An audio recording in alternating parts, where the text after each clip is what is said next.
안녕하세요. 오늘은 여러분하고 재밌는 얘기를 하나 해볼까 해서요.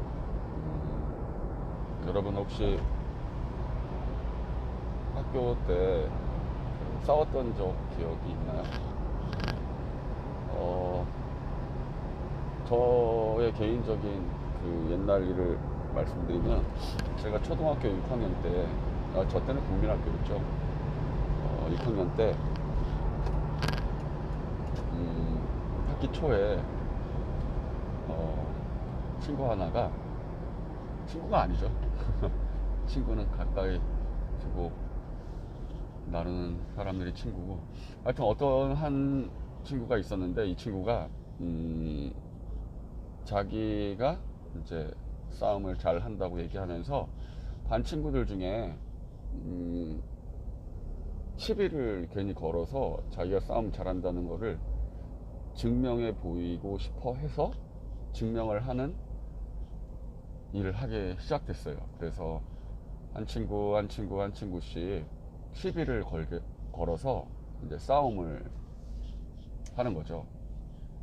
예를 들어서 싸움이 시작되기 전에, 난 너랑 싸울 의사가 없어, 네가 나보다 싸움 잘해, 이렇게 되면 싸움을 하진 않지만, 그런 의사 표현을 안 하면 싸움을 하는 거죠. 뭐 여튼 그렇게 해서 저에게까지 시비를 걸더라고요. 그런데 저는 어떤 생각을 했었냐면, 비굴하게 그 친구한테 진다고 말하고 싶진 않았어요. 뭐 싸움을 잘하는 건 아니지만. 그러더니 하루는 저보고 옥상으로 따라 올라오라 그러더라고요. 그래서 정말 그 말을 들으니까 너무 두려웠어요. 그 당시에 너무 두렵고, 나 진짜로 금신 두들겨 맞는 거 아닌지 막 이런 여러 가지 걱정을 많이 하게 됐죠. 그리고 그 친구가 먼저 올라가고 제가 뒤따라 올라가는데,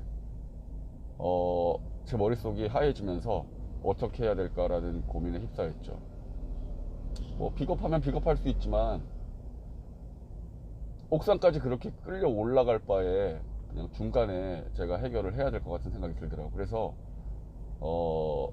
올라가는 계단에서 제가 그 친구를 발로 걸어 넘어뜨리고 흠실 두들겨 패버렸죠. 그러니까 제 정신이 아니라, 어차피 싸울 거야 되고 그러니까 제가 먼저 다리를 걸어서 넘어뜨리고 엄청 두들겨 팼어요.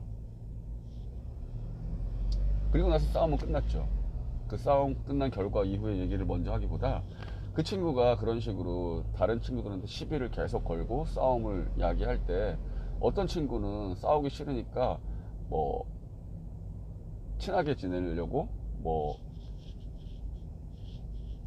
거짓되게 마음속과 다르게 친한 척을 하는 거죠. 뭐 빵도 같이 사 먹고, 뭐 문방구도 같이 가서 뭐 같이 사고, 뭐 이런 식으로 친하게 지내는 거죠. 자기 학용품도 빌려주고 이런 식으로. 왜냐하면 그런 싸움으로 인해서 그런 상황이 안 생기게끔. 근데 문제는 뭐냐면, 그렇게 그 친구가 우위에 섰다고 생각이 들면, 자기가 나보다 싸움을 잘하기 때문에 그 친구한테 끌려갈 수밖에 없는 거예요. 어떤 말을 해도 그 친구가 하자는 대로밖에 할 수 없는 거예요. 자기의 의견은 무시되고. 그래서 저는 그게 싫어서 싸움을 했던 것 같아요. 제가 한 가지 말씀드릴게요. 그렇게 싸우고 나서 결과가 어땠냐면, 그 친구가 저한테 결과적으로 흠씬 두들겨 맞았잖아요. 어린이 싸움에서 걔는 나한테 진 거예요. 그러다 보니까 그 친구는 나의 눈치를 보게 되고 내 눈을 마주치질 못해요. 또 그걸 본 다른 친구들은, 아, 쟤도 두들겨 맞는구나, 쟤도 두들겨 맞는구나 라는 걸 알게 됐어요. 그러면서, 아,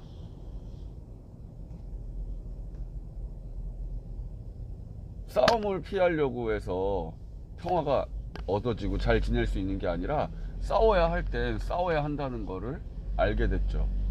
저도 알게 되고요. 그러면서 더 이상 그 친구가 다른 친구들을 괴롭히지 못하게 됐어요. 왜냐하면요, 제가 괴롭히지 말라 그랬거든요. 네가 좋아하면 너 하라고, 너 혼자 하라고. 나는 하고 싶지 않으니까. 그러니까 이렇게 어떤 저항을 하게 되니까, 그걸로 인해서 평화가 생기더라고요. 제가 오늘 이 얘기를 하는 이유는 뭐냐면, 여러분, 우리는 남과 북으로 나눠져 있어요. 우리가 살고 있는 곳은 대한민국이죠. 1948년도에 이승만 대통령에 의해서 대한민국으로 독립을 하게 된 나라예요.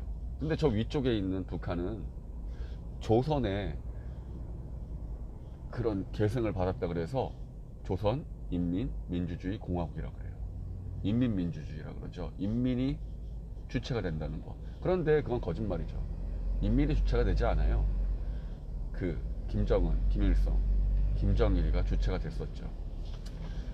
오늘 하고 싶은 얘기는, 왜 문재인 대통령은 북한과 평화를 얘기하는데 김정은이 미사일을 엄청 쏴대죠. 미사일이라고 얘기도 못해요. 발사체래요, 발사체. 저는 아주 어렸을 때 그런 사건 하나로 정말로 그 하구들과의 평화가 어떻게 유지되고 그 반에 어떤 그 평화가 유지되는지를 알았어요. 그래서 이 대한민국에서 국민들에 의해서 뽑은 저 사람이 과연 머릿속에 뭐가 들어있는지가 너무 궁금해졌죠. 평화는 그렇게 해서 얻어지는 게 아니거든요. 저는 개인적으로 박근혜 대통령을 지지하거나 좋아하진 않아요. 근데 문제는 뭐냐면요, 박근혜 대통령 같은 경우는 저런 거짓 평화와 타협하지 않으셨거든요. 그 국군의 날 연설 때 박근혜 대통령이 뭐라고 말씀하셨냐면, 여러분들은 대한민국의 국민이다. 북한 사람들을 향해서요. 그러니까 언제든 대한민국의 문은 열려 있다. 용기를 갖고 결단을 하고 대한민국으로 와라. 다 받아주겠다. 이렇게 얘기했어요. 아마 그것 때문에 대한민국에 있는 간첩이나 이런 북한을 고무적으로 찬양하는 이런 인간들이 진짜 세월호 때 미친 듯이 날뛰었겠죠. 박근혜 대통령 뭐든 꼬투리 잡아가지고 물러나게 하려고. 봐보세요. 그 다음에 문재인 대통령이 정권을 잡았죠. 결과적으로 지금까지 임기가 이제 반 정도 지나왔는데, 시종일관 북한과 협력해서 우리 민족끼리 잘 지내야 된다.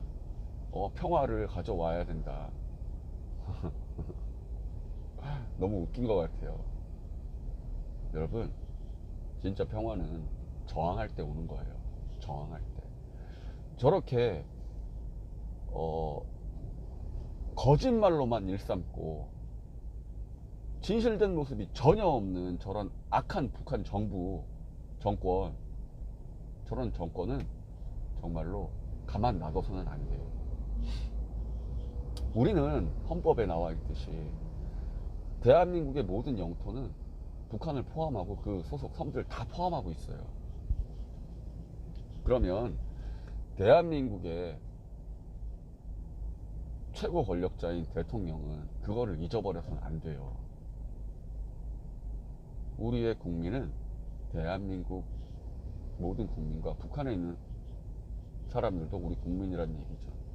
그래서 첫 단추부터 지금 잘못되어 있기 때문에 제가 볼 때 문재인 대통령은 평화에 속고 있거나, 아니면 알면서도 대한민국을 사회주의 체제, 북한과 굉장히 친밀하게 지내면서 이 대한민국을 어떤 공산화 시키려고 하는 느낌을 아주 강하게 받을 수밖에 없어요. 여러분들도 옛날의 추억들을 한 번씩 떠올려 보면서 저항했을 때와 묵인하고 그냥 지냈을 때 한번 차이를 한번 생각해 보세요. 물론 그런 경험을 못 하신 분도 있겠지만, 간접적으로 다른 사람이 저항했을 때를 한번 떠올려 보세요. 추억 속에서. 가장 좋은 예가 학교 때일 거예요. 특히 남자들은. 그런 부분에 한번 고민을 해보셨으면 좋겠어요. 여러분들 아시잖아요. 빵 셔틀. 대한민국이 지금 빵 셔틀을 하고 있는 거예요. 이거 해라 저거 해라. 참 안타까울 따름이에요. 전쟁을 두려워해서는 안 돼요. 전쟁은 평화를 가져올 수 있는 수단이에요. 그렇기 때문에 여러분들이 지금 이 대한민국이 얼마나 그릇된 길로 가고 있고 정말로 거짓된 평화를 속고 있다는 거를 아셔야 돼요.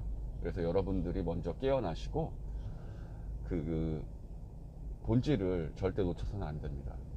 자, 오늘도 여러분 그 본질을 아시려면 하나님 앞에 온전히 나아가야 돼요. 그분과 정말 인격적인 관계를 통해서 그분께 지혜를 들어야 돼요.